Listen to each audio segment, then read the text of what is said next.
facebook.com/wakeupcalldt and facebook.com/livenowdt, as well as youtube.com/wakeupcalldt.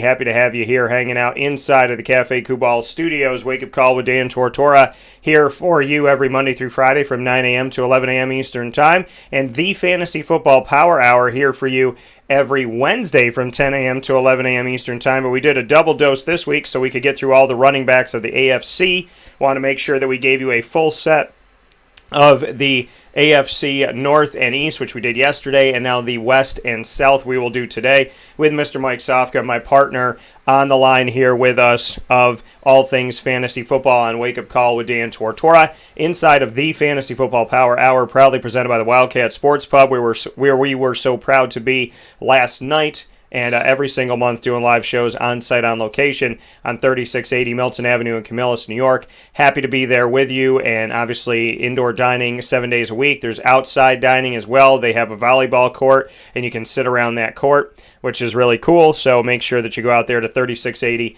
Milton Avenue in Camillus, New York. And, of course, you can call them for takeout and delivery at 315-487-2222 for the Wildcat. With that being stated, let's bring in the man of the hour, Mr. Mike Sofka. Mike, how are we doing today? We are living fine in the sunshine. How are you, Dan? Doing very well. I like that. Living fine in the sunshine. Ain't nothing wrong with that at all by any stretch of the imagination.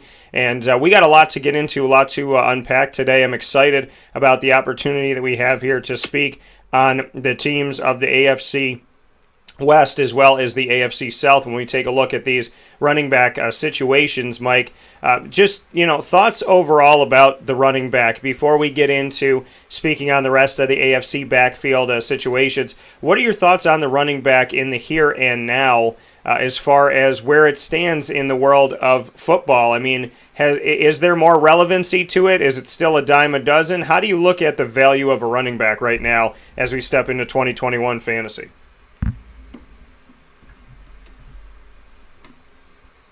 Oh, we may have lost Mike here for a second. Mike, can you hear us? We may have lost Mr. Sofka. We'll bring him back here and get him set and ready to go here on Wake Up Call with Dan Tortora, where sports truly means that thing called life. There he is. So we have Mr. Sofka here with us. Mike, your thoughts on the value of a running back in the here and now as we step into 2021, 2022 fantasy. What is the value of a running back? Have they gained more value? Is it still low? I mean, where is the value of a running back in fantasy right now? Well, our hand as fantasy players is kind of forced at the running back position by that attitude from the NFL owners, GMs, the coaching staffs, etc. But it's just math at a certain point. They don't just come up with this decision arbitrarily and go, oh, we're going to pick on running backs or we're going to weigh down running backs. I mean, there's no conscious effort to do that. It's just math at a certain point. That's what I like about fantasy football.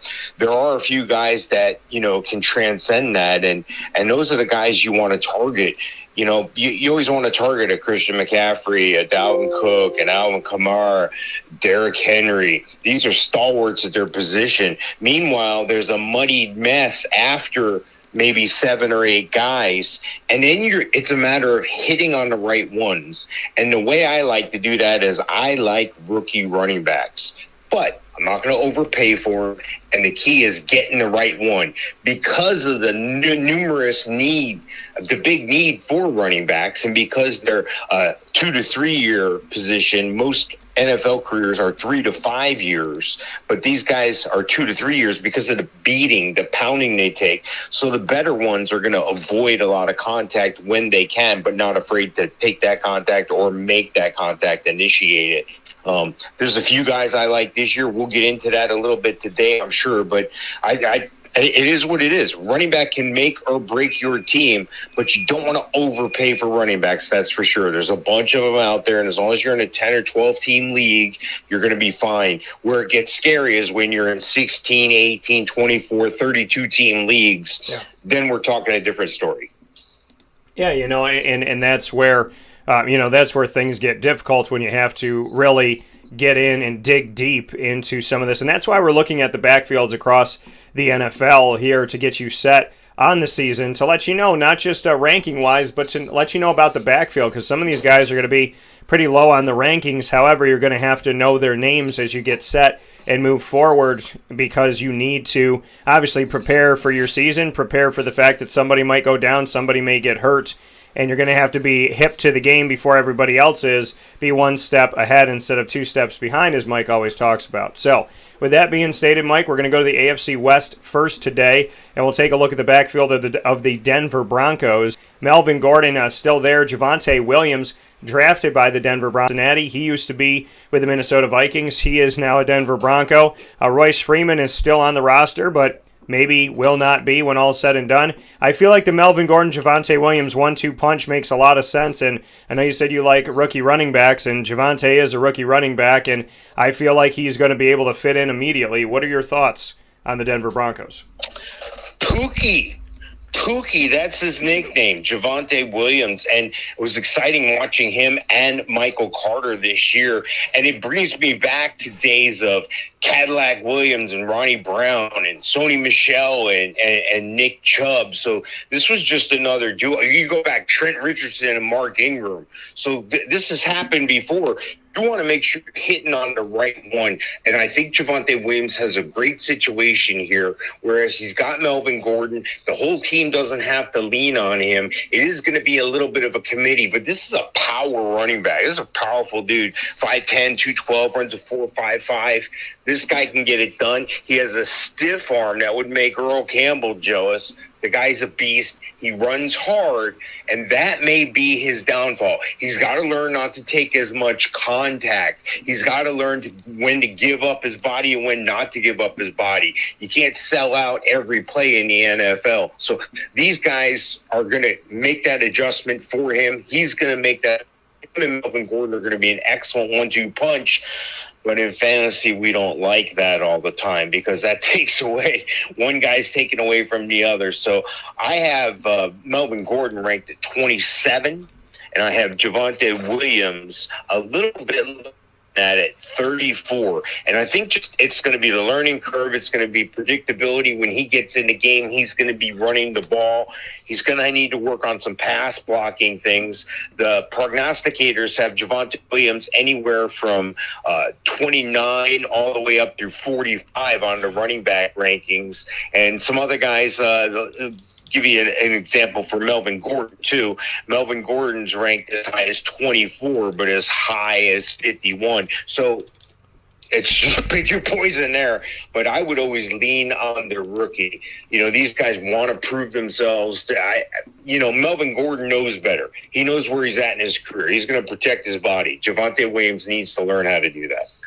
Yeah, and I think there's a lot of value in Javonte Williams, for you. I think getting him in the middle of the draft, letting him dip a little bit, depending how deep your draft is. If you have maybe 10 to 12 teams, maybe he could fall to, round 8 or 9 for you, and you could pick him up here. I do think he has a lot of value. I think he's one of the rookies that's going to make a impact in this season. I think that he could potentially make a deep impact on your team. Like Mike said, Melvin Gordon's going to protect his body. He knows better. Javonte's going to go out there and he's going to do his thing. He's going to play free.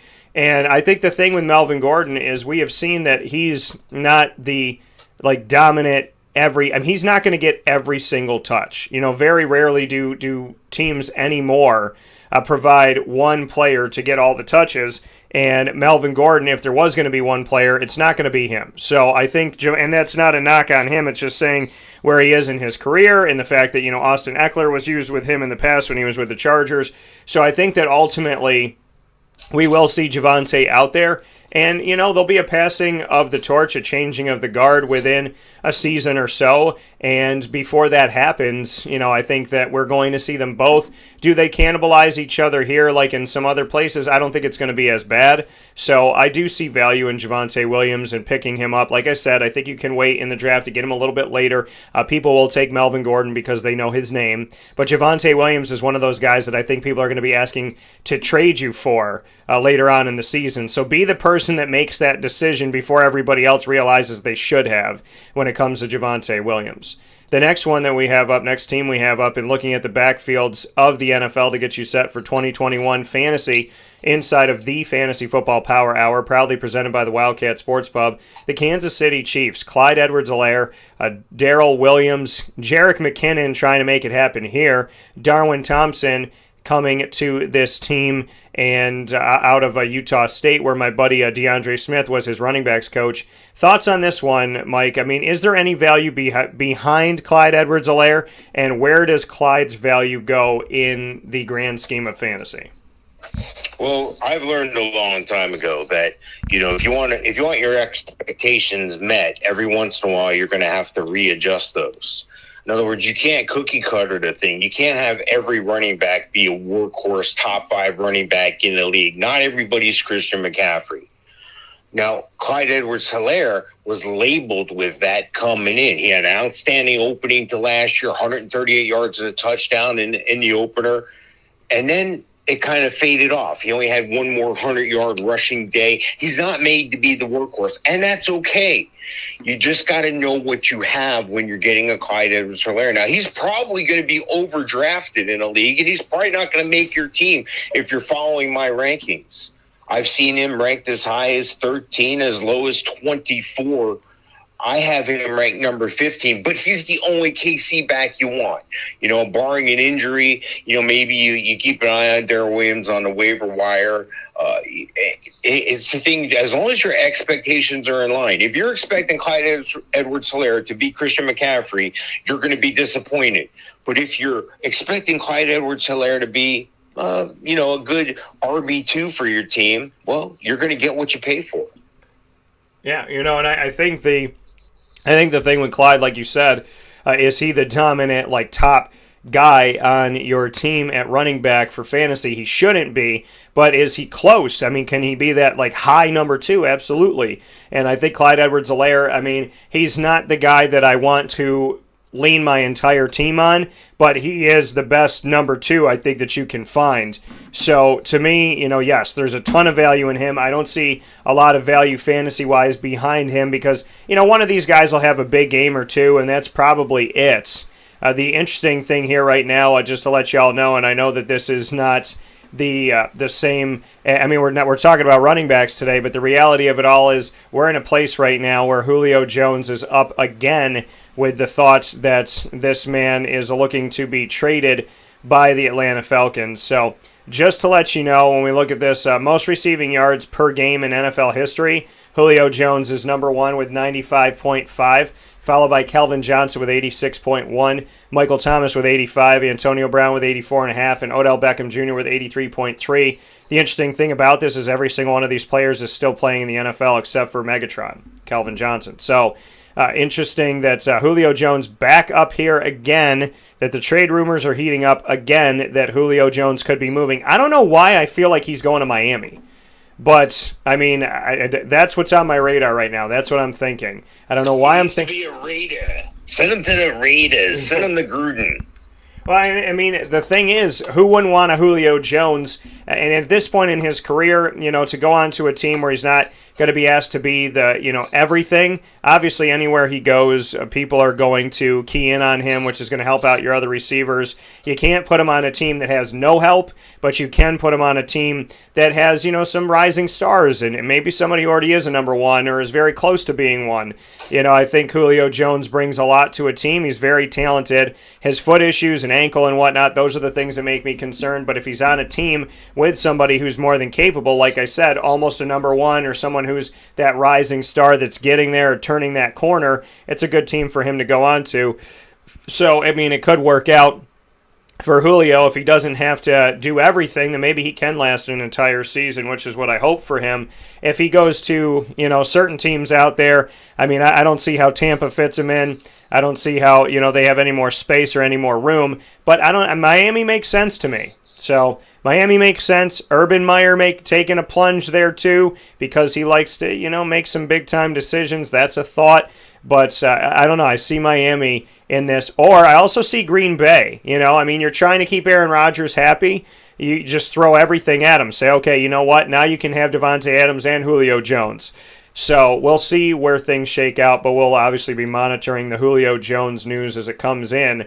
Getting back to Kansas City in their backfield, Clyde Edwards-Helaire, like I said, a high number 2. This is a guy who some people will have in their top 5 in rankings when it comes to running backs when you're going into your draft. So he is somebody that people consider to be up there. I consider him to be a high number 2 choice, not a number 1, but a number 2 choice. Somebody that if I'm at the bottom of a snake draft, I'm going to pick him up on the way back around. If I have, that pick where I can grab somebody and then grab him back as we're going. But behind him, as I was talking about, there's really nothing to write home about. Darrell Williams will have a big day and people will pick him up. Jerick McKinnon will have a spark and a big game and somebody will grab him. Darwin Thompson might return something and somebody wants to jump on that. But the reality of it all is to take a pick and use it on Darrell Williams, Jerick McKinnon, or Darwin Thompson is just not intelligent to do. And it's no knock on those guys. It's when you're building your fantasy team and you only have so many spots, you don't have a 53-man roster. You probably have a 16 to 18-man roster, and you have to be smart about who you pick up. So I would say Clyde, it's simple, and beyond that, Darrell Williams, only an emergency situation, but that's when push comes to shove and you're going to have to go to the waiver wire, and I still think there may be better people out there for you to pick up. The Los Angeles Chargers have gone through a makeover. Who would have thought that Austin Eckler, the second coming of Darren Sproles to some people, was going to be the dominant back there? But he is, because as we just spoke about, Melvin Gordon is a Denver Bronco, and he's been there for a minute. So Austin Eckler is the number 1 guy currently. Justin Jackson has been a guy that they've used. Josh Kelly, they've used him as well. They're both still on the team, and the question is, how much will they be utilized, and what could we see here when everything shakes out? Is it going to be 3 backs? Is it going to be 2 backs? Austin Eckler was that guy that you could kind of trust to do a little bit of everything, but I don't see him as your dominant every down break through the tackle back. Is he a guy that's going to get 20 carries a game on average? I don't think so. So, Mike, how do you see the Chargers in the backfield for fantasy? Yeah, I like Austin Eckler. I think you're just a little bit off the mark there. Look, I know Eckler hasn't had even 600 yards in the NFL season, just more receptions per game than most other guys. I think it's 4.6, and that's a little better than James White, Nyheim Hines, and those guys are the third down pass catching backs. He's capable of being the every down back. He's capable of being on for the first couple plays, but there's no need for that. They have a Justin Jackson, they have a Joshua Kelly. So again, with your expectations tempered, as long as you know what you're getting from Austin Eckler. But some people are going to overdraft him as well. I've seen him as high as 5. I've seen him as low as 19. So, again, he's an RB2. He's a top-level RB2, maybe bottom-end 1 for me. Last year, he finished as RB11 in PPR leagues. That's where you're going to get the bread and butter with this cat. You're going to get him catching the ball, getting you the PPR points. That's 5 points a game right there, just him taking the field and catching passes. So it's a great position to be in when Austin Eckler is your running back. But again, don't overdraft him. Yeah, well, and that's the thing is, what I'm saying is I don't see the between the tackle running. He did not have a 100-yard rushing game at all this past season. Some games he had 18 yards, 45 yards, 12 yards, was used sparingly in some of these games. Didn't score a lot either when push came to shove here. Didn't have a lot going on running the ball. Had 1 touchdown rushing last season. Had 3 the year before, and then 3 the year before that, and 2 in 2017-18. So Mike's right. Where you get the value is him catching the ball out of the backfield. He had 3 touchdowns in 2017-18, then 3, then 8 in 2019-20, and he had 2 last season. I mean, this is a guy who knows how to be a part of the offense in that way. Last season, he had 2 games where he had 11 receptions. I'll repeat that. He had 2 games where he had 11 receptions. That's 11 points for just showing up to the party there, not even having to get into the end zone. 84 yards and 85 yards on those 2 games, respectively. So Austin Eckler, great for PPR, great to pick up, not your number 1 running back, not your traditional running back, and that's why I'm not as high on him. But as far as overall value and catching the ball out of the backfield, he's the best bet above James White. I do agree with that. So he is someone to look to take. He's just not the number one. And, the behind him, that's where I'm kind of interested to see Justin Jackson and Josh Kelly. Do they do anything? I mean, do you pick up one of these guys in the 17th or 18th round and hope that things work out? They're not household names. They're not guys that, people are typically going to pick up, but somebody's going to have to pick up the slack somewhere. And which one of the guys are going to do it is going to be open to a competition right now as we move forward. The Las Vegas Raiders have Josh Jacobs. Josh Jacobs, one of the guys to run the ball out of Alabama into the NFL in a very positive way. And obviously the Steelers are hoping that Najee Harris will do the same thing. Josh Jacobs, very successful as a running back. I don't think Mike and I need to tell you about that. We will. But he's obviously, if you have him on your team, he's an arguable top 5 overall running back here when we take a look at things, in my opinion. Kenyon Drake is coming from Arizona to back him up. He went from Miami, where he was not really doing much of anything, went to Arizona, had himself a nice time, and then Arizona let him go. And so now Kenyon Drake is backing up Josh Jacobs, which gives some value to Kenyon Drake. I don't think we can overlook him. Mike, what do you think about the Raiders? Yeah, I think Kenyon Drake is going to greatly affect Josh Jacobs. Josh Jacobs has, had a couple strong seasons to start, 19 touchdowns and 1,300 total yards, but it's not enough. I mean, it's not enough for a guy of his talent. It's not enough for a first-round running back out of Alabama to be at that point. They bring in Kenyon Drake, and all I hear every time I see John Gruden, he's talking about Kenyon Drake and his receiving ability. That's not a good situation for Josh Jacobs. If you're telling me that on the third down, Kenyon Drake's definitely going to be there. In the 2-minute drills, Kenyon Drake's going to be the guy on the field, not Josh Jacobs. That's a problem. So I think Josh Jacobs takes a little bit of a hit for me. I think you're going to get that diehard Raiders fan in your draft that's going to overdraft a guy like this. But again, as long as you know what your expectations are going in, you're going to get what you pay for. I got Josh Jacobs at 21 on the PPR ranking. I've seen some other guys have him as high as 15, as low as 23. So I'm on the shy side. And then a little bit below him at 34 is Kenyon Drake. I don't think Kenyon Drake is going to get those opportunities as much on first and second down outside of an injury to Josh Jacobs. So I think that, it's going to be a running back by committee type approach. And, as long as you draft effectively, if one of these guys falls to you at the right spot, by all means. But, again, don't overdraft these guys. And I think the reality of it all is Josh Jacobs will be overdrafted. I mean, it's his name, it's things that he's done. Someone's going to think that they got a steal when they go and grab him and pick him up. I do believe that he will be overdrafted just because the thought of him is that he is going to do a good job. The thought of him is that you don't want to play against him. So his value is going to be up, I think, on draft day in a lot of places. I'm going to see him go early. But, the question, and I guess, Mike, here's the question. Clyde Edwards-Helaire, Josh Jacobs, available to you at the same time. Let's say the other guys that you're thinking of are gone. Who do you take? Clyde Edwards-Helaire. He's got the more potent offense. He's proven himself. And, he's proven himself to be what he is. He's just outside those RB1s. He also doesn't have as big of a threat behind him. So, with Kenyon Drake and whatnot, I mean, Darrell Williams, to me, is not going to threaten the time of Clyde Edwards-Helaire. So I think that's another piece to the puzzle as well as we take a look at this. I mean, I see value in them both, as I was stating before. Josh Jacobs, to me, I do think that he can rise. I do think there's a lot of good that he can bring. But Kenyon Drake coming in there is saying something. Kenyon Drake is one of those backup running backs that if he comes onto your team, he doesn't come onto your team to sit. I think when he came to Arizona, it was like a hello, and then he became the number one guy eventually. I'm not saying that he's going to oust Josh Jacobs at all, but I'm saying he's not there to sit and watch. He's there to be a part of it. Mike mentioned how John Gruden's talking about him and the positives that are coming from watching his game. I think we're going to see both of these gentlemen. It's going to take down Josh Jacobs a little bit.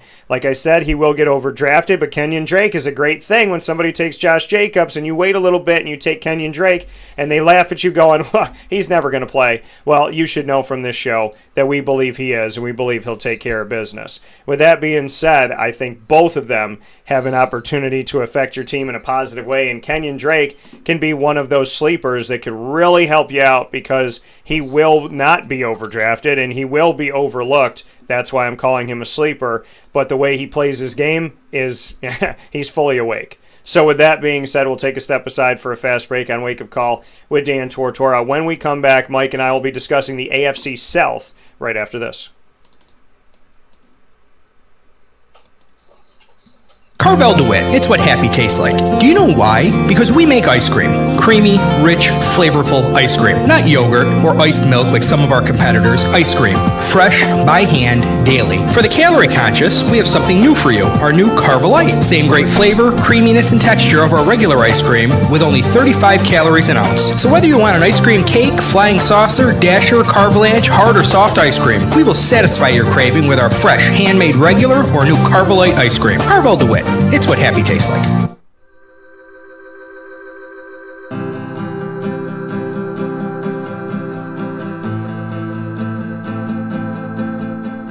Cafe Cabal offers same-day local delivery of our products, offering no delivery charge for Onondaga County. Shop cafecabal.com for fresh roasted coffee beans, cold brew, travel mugs, and all your essential Cafe Cabal needs. Cafe Cabal, coffee for the soul.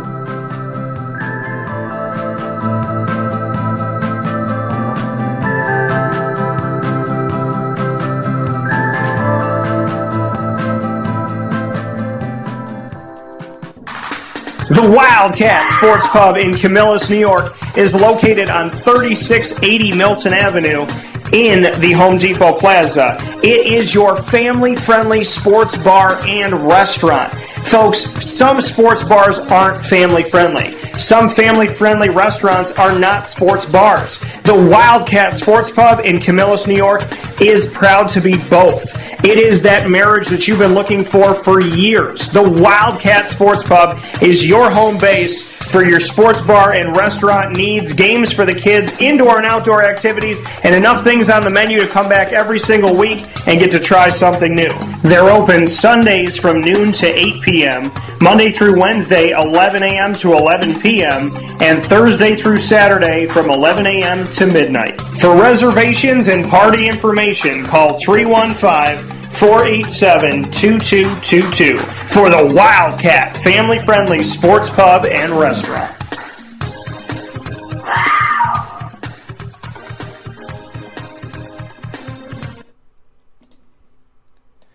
Welcome back here to Wake Up Call and Tortora on wakeupcalldt.com, your one-stop sports shop, and on mixlr.com/wakeupcalldt, where you're listening, you're watching on Facebook Live, on facebook.com/livenowdt, as well as on facebook.com/wakeupcalldt, and on youtube.com/wakeupcalldt. So however you're connected with the show, we welcome you back into the Fantasy Football Power Hour, proudly presented by the Wildcat Sports Pub on 3680 Milton Avenue in Camillus, New York. I was out there last night and always having some fun with the Wildcat, with West Genesee Fantasy Football and everything we do out there on 3680 Milton Avenue in Camillus, New York. Open 7 days a week for indoor and outdoor dining, as well as takeout and delivery. And you could call for takeout and delivery, 315-487-2222. That's 315-487-2222 for the Wildcat. So much appreciation, and thank you all for being here and being a part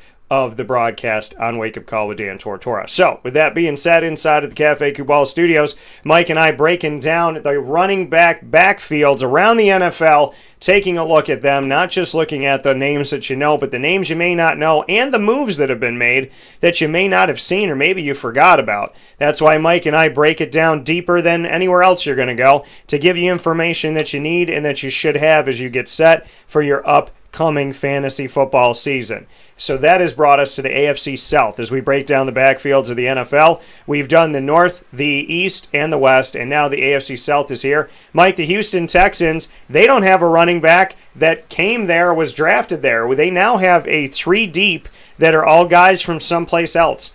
David Johnson, who came from Arizona last season, Phillip Lindsay, who comes from the Broncos, and Mark Ingram, who comes from the Baltimore Ravens. Thoughts on the Houston Texans backfield, and if there's any value in David Johnson, Phillip Lindsay, and Mark Ingram all trying to share time back here? Well, this is a unique situation in that it really depends on what happens at quarterback. I mean, Deshaun Watson is facing a lot of legal situations right now. He could face a possible league suspension in redraft leagues. I'm totally away from him this year as a quarterback, but that could dictate what happens. Is the quarterback going to be Tyrod Taylor? Ryan Finley's on a roster. They drafted Davis Mills. They just signed Jeff Driscoll, which to me signals they're going to make a move. Something's going to happen with Deshaun Watson, and it may happen sooner than we think. That being said, David Johnson's the de facto guy. He's going to be the starter. He's going to be the lead horse in that committee approach with Mark Ingram and Phillip Lindsay. Now, Houston brought in 14 playmakers, 14 offensive skill free agents in the offseason here. So you're right. It's kind of like a makeover type thing here.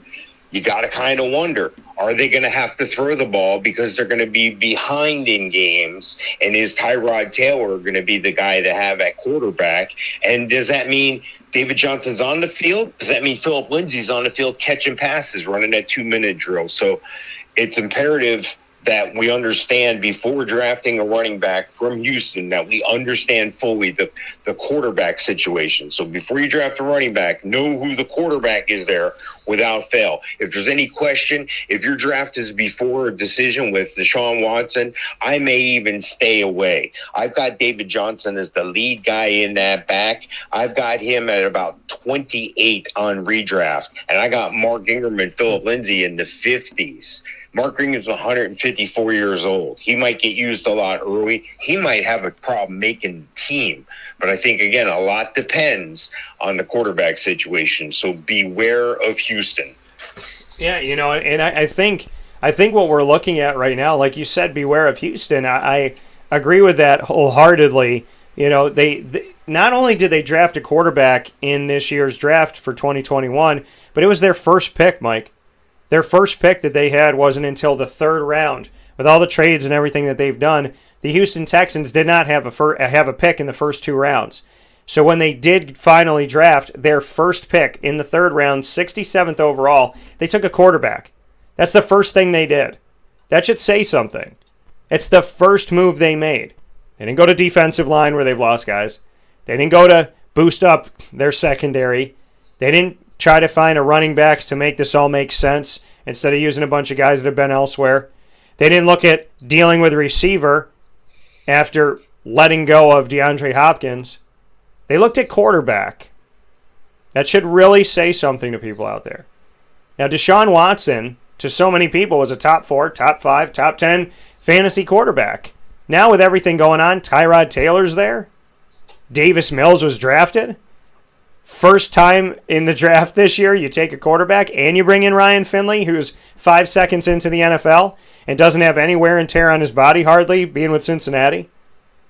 This team has brought in a guy with experience starting, Tyrod Taylor, experience starting, Ryan Finley, and a Stanford quarterback in Davis Mills.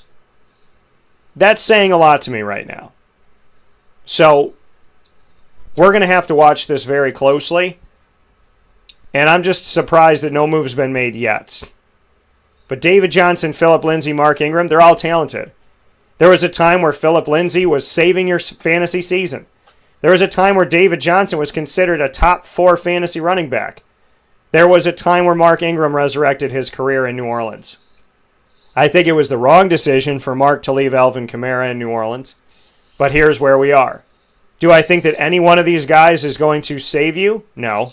Do I think any one of these guys is going to be consistent? No. Do I think any one of these guys is going to be dominant in the beginning? No. I think it's going to be hard to really figure out, and you could get really pissed off because one guy might have 70, one guy might have 40, one guy might have 10. That's what this looks like.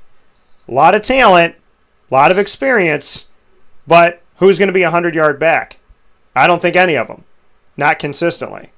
So I would stay away from the Houston Texans. I know you can pick up these guys maybe to help you out, but as much as I like the names, I don't like the situation. and that's why I'd stay away from it. The Indianapolis Colts up next on the block here with, everything going on here, the chopping block of who's going to make it and who's not. They've used a bunch of different guys here too, Mike, but these are guys that actually have experience on the team. These aren't all newbies. These aren't all new faces. These are returning faces. The Indianapolis Colts, with Carson Wentz being their quarterback, they have Jonathan Taylor, a rookie who did well last year. Marlon Mack is back from the South Florida Bulls. Nyheim Hines, and I covered him in South Florida, covered Nyheim Hines at NC State. He's back. He's a little bit of everything. And Jordan Wilkins, who got some time out there. What are your thoughts on the crowded backfield of Indianapolis, and how does this shake out? Is it still Jonathan Taylor's team, or is the decision to keep Marlon Mack put you in a situation where you feel like Jonathan's going to lose a little bit? Yeah, no, this is Jonathan Taylor. This is similar to some other situations around the league.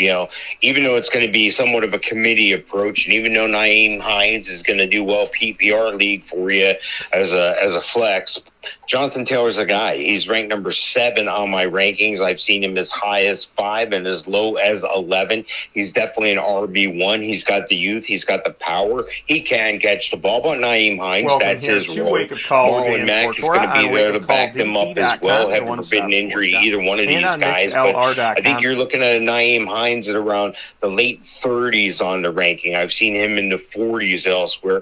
And Marlon Mack in the 50s. So, again, as long as you know I didn't even mention Jordan Wilkins either. So there's another capable running back. So, it's just a matter of what shakes out. I do feel a little better about their quarterback situation with Carson Wentz reuniting with Frank Wright. I think this can be a great opportunity for Jonathan Taylor to take his game to the next level. So I think everything's looking up. They got some young pass catchers there. Michael Pittman didn't really get to play. Paris Campbell didn't get to play. They still have T.Y. Hilton in the fold.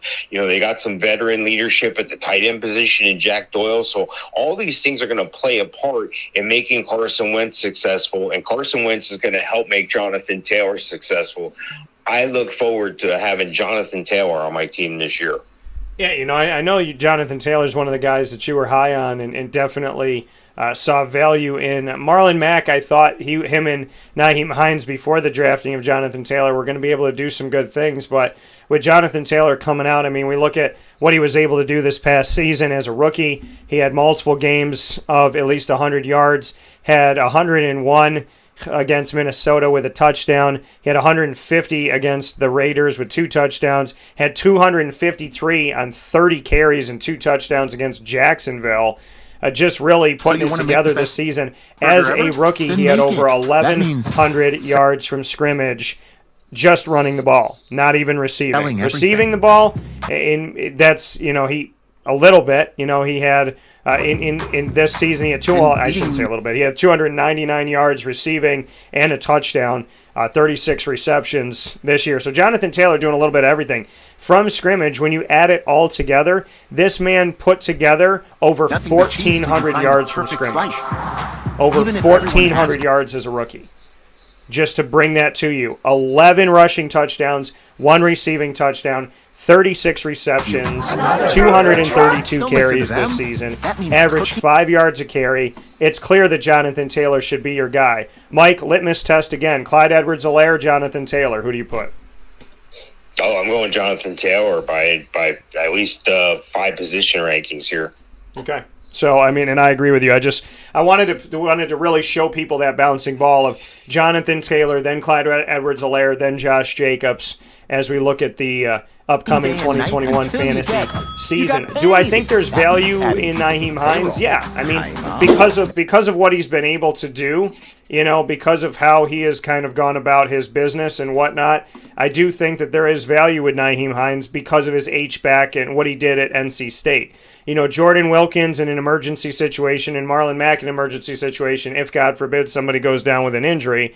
But outside of that, this is Jonathan Taylor. This is a great pickup. This man definitely is arguably the best thing that they have on the team right now as an offensive weapon, because T.Y. Hilton's on the back end of his career, and maybe Carson Wentz can ignite that a little bit. But the way that I look at everything here, the Colts have found a gem in Jonathan Taylor, and you have found a gem with him. If you have the opportunity to pick him up in your draft, I definitely would suggest that you do exactly that. The Jacksonville Jaguars are up next on the board here, Mike, and taking a look at them, they drafted Travis Etienne Jr., 25th overall, their second pick in the first round. James Robinson was almost the Rookie of the Year as an undrafted free agent out of Illinois State last year. What are your thoughts on this? Carlos Hyde is back too, and there's a few other guys, but ultimately the question is, does James Robinson have any value with Travis Etienne now on the team? Yeah, absolutely. But again, you got to know what you're getting here. And, our Urban Meyer has, even practiced Travis Etienne. He's been lining up and he's been running all receivers. He's been running with the receivers. So that should tell you something. I think what's going to happen is Urban Meyer's going to have an up-tempo offense, a no-huddle offense, make it more comfortable for Trevor Lawrence out of the shotgun, and that's going to bode well for Travis Etienne above James Robinson. Now, James Robinson comes out of nowhere last year, Illinois State. He racks up 1,000 yards in 14 games, 10 touchdowns, 344 receiving yards. Excellent job. Rookie of the Year, in my opinion. But here we go. They bring in a new system, a new quarterback, a new coach, and everything changes. That's how it works in the NFL, not for long. But he still has some value. He's still a great runner. He can catch the ball. But again, I think both of these guys are considered starters, but it is somewhat of a committee. And Travis Etienne scares me if I'm an opponent, because I think he can break one at any time. He can break tackles as well, which means all he's got to do is make one move, put his foot in the ground, he's gone. So Travis Etienne's scary. He's a number 4 overall rookie, especially if you're drafting in Dynasty, offensive only, of course. But looking at James Robinson, I think James Robinson has some value in PPR leagues. I think he can catch the ball, but Travis Etienne's the guy to have. Travis Etienne's the guy you want. He's going to be in the Ryan Fitzpatrick is on the Washington football team. That's pretty fun. We didn't get to talk about that yesterday. We'll get to that right at the top of today's show as we look at the winners and the losers from day one of NFL free agency. I'm Adam Azer with Jamie Eisenberg. We bonus potted last night. Now Dave is here. Dave, what do you think overall from a fantasy standpoint about everything that transpired yesterday? Was it good? Was it bad? Was it exciting? I'm just a spoiler. I think it was a little underwhelming. That's okay. Let people do those things, because there's it was right. It was that's exactly what it was. Are you? I didn't know if you were giving me like the wrong buzzer, or if you were like, There's a couple moves that are kind of interesting. I think Johnny Smith moving James on Robinson to New England. Multiple games, I think over that has potential to be really, really great. As an Fitzpatrick in undrafted Washington, rookie who became I think the has potential starter to be fun. Because of Leonard Just Fournette's about everything not else. there, and other guys get hurt, and different things happen, and things don't maybe work today out. will be better. He was like the fourth string guy, and he ends up rushing for over 1,000 yards. Even when this team was 1-15 last year. Go ahead, These are his numbers: 102 yards in a game and a touchdown. Wasn't pre to the Titans. That was fun. Offensive line moves. That was fun. I mean, come on. There was a lot of stuff that happened yesterday that were inside of this Jacksonville Jaguars Patriots team. were spending money like crazy. They're the guy in the salary cap league that just goes all in on 2 running backs and just sits out everything else because now they spend all their money. There was some fun things that happened yesterday. James Robinson, I guess the Tooney move to Kansas City was fun. Lindsley to the Chargers, that was fun. These are fun. I don't think fun is the right word. It's like, let's have a party. I'm glad that Patrick Mahomes is not going to get pummeled anymore like he did in the Super Bowl. James Robinson, we're not there yet. We're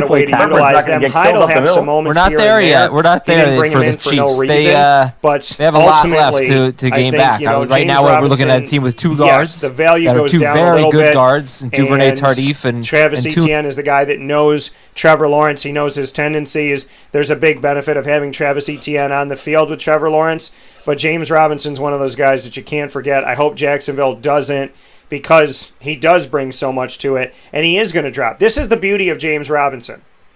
Nobody knew who he was. Then now people know who he is. So then you thought that they were going to draft him, but then the real draft has Travis Etienne, which means he's going to fall again. So he's one of those guys that that you would think, oh my gosh, somebody's going to take him, and now everybody's paying attention to him, so I can't sneak him in. But now you kind of almost can again because of Travis Etienne. So just so you know, I think both of them are going to have value. Both of them are going to do some good things in fantasy this year. Etienne's going to have to work his way in. James Robinson already knows how to do it. I hope that they balance out and that this could be a nice 1-2 punch. I hope that we can see more like a Kareem Hunt, Nick Chubb, where they both are eating, as opposed to a place where it's, feast or famine for some of these guys. Next up and final one here, Mike, the Tennessee Titans.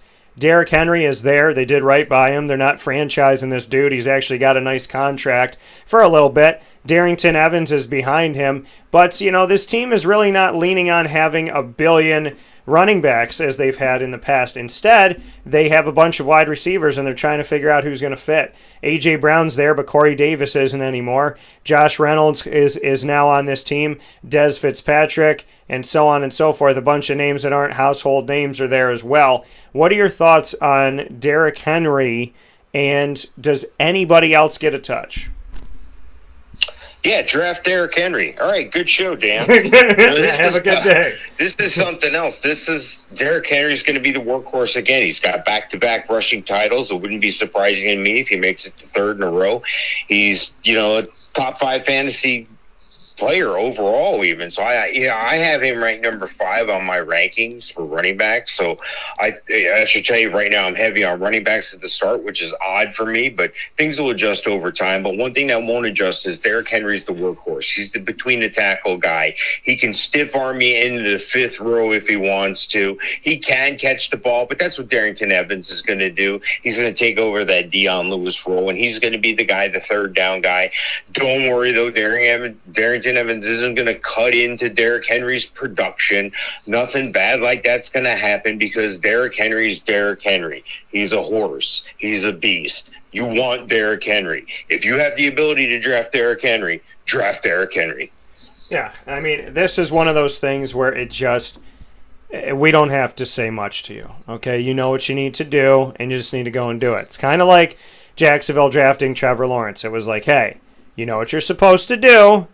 Just go out and do what you're supposed to do. So Derrick Henry, have a good night. Have a great day. God bless. That's where it's at. This is one of the guys that you don't need to think twice about. He's somebody who is incredibly talented. Darrington Evans didn't have much of anything out there last year. He had 54 total yards in 5 games. So, could there be a trick play to somebody, or Jeremy McNichols gets out there for 5 seconds? Sure. But Derrick Henry ended last season with 2,027 rushing yards. Not all purpose, rushing yards. 2,027. He carried the ball 378 times. Back-to-back seasons carrying the ball at least 300 times. The season before that, he carried it 215. So he has had no less than 1,000 yards in each of his last 3 seasons. 2018-19, 1,059. 2019-20, he upped it to 1,540. Last season, he upped it to 2,027. He had 12 touchdowns in 2018-19, upped it to 16, upped it to 17 last season. This man knows what he's doing. On his career, he averages 5 yards a carry. He's played in 78 games, and he has carried the ball over 1,100 times for almost 6,000 total yards. He's only gone up in his career. Rushing yards from 490 to 744 to the 1059, 1540, and 2027, I said. His best rushing yards per carry is right now, which is 5.4. So, he's only getting better with time. Derrick Henry is a fine wine. He's an enigma. Normally, running backs are not going up to 2,000 yards in their 5th season in the NFL. So, give credit where credit is due. Draft him. Pray he stays healthy. And just let him go and run all over every team that you play. Outside of 1 week a season, you should be playing, which is the bye week, you should be playing Derrick Henry. So enjoy it, have fun with it, And there's really not much to say. With that being stated, Mike Sofka, inside of the Hall of Fame Fantasy Football Power Hour. Here with us, HallOfFameFantasyFootball.com, inside of the Fantasy Football Power Hour. We appreciate having Mike here. We appreciate you being here on Winning Fantasy Football on Facebook. And, of course, being with us on Facebook.com/LiveNowDT, Facebook.com/WakeUpCallDT, and on YouTube.com/WakeUpCallDT, as well as listening on WakeUpCallDT.com's homepage and on MixLR.com/WakeUpCallDT. So plenty of ways to connect with us. We're every Wednesday from 10 to 11 a.m. Eastern Time in the Fantasy Football Power Hour, proudly presented by the Wildcat Sports Pub here on Wake Up Call with Dan Tortora. And we extended this week to make sure we got to every running back of the AFC. Mike, as always, I appreciate it. I thank you for your time and your expertise, and all of these conversations have only gotten me more and more excited about what's to come in the upcoming fantasy drafts that we have going on.